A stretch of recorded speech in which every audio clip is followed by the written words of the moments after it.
Shalom untuk kita semua, kembali lagi dengan saya Ernita Silaban.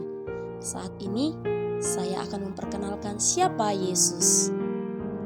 Ada sering pertanyaan yang berkata, siapakah Yesus? Apa istimewanya Yesus? Hari ini saya akan menjelaskan siapa itu Yesus.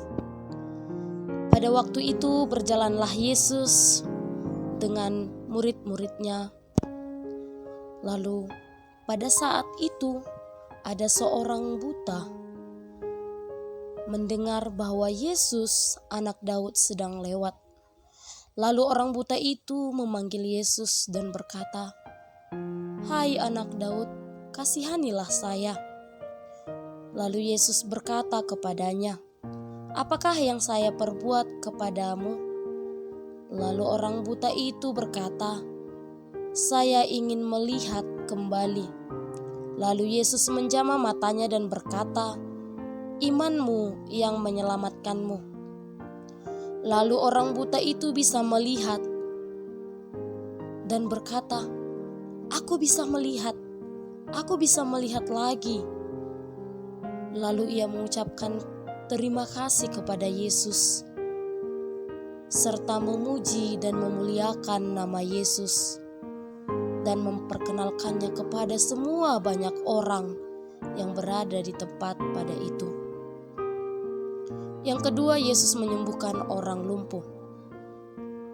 Pada suatu hari ketika Yesus sedang mengajar, ada orang Farisi duduk, mendengar dan menyaksikan ketika Yesus mengajar, yaitu dari seluruh Galilea, Yerusalem.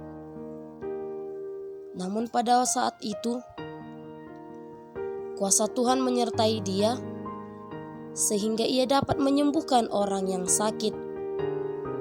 Dan pada saat itu ada orang yang sedang lumpuh di atas tempat tidur. Lalu mereka semua berusaha untuk membawa dia masuk dan menaikkannya melalui atap rumah. Lalu semua orang itu menurunkan orang lumpuh itu tepat di hadapan Yesus dan orang banyak itu. Ketika Yesus melihat orang yang lumpuh itu yang terbaring di tempat tidur, lalu Yesus berkata kepada orang lumpuh itu,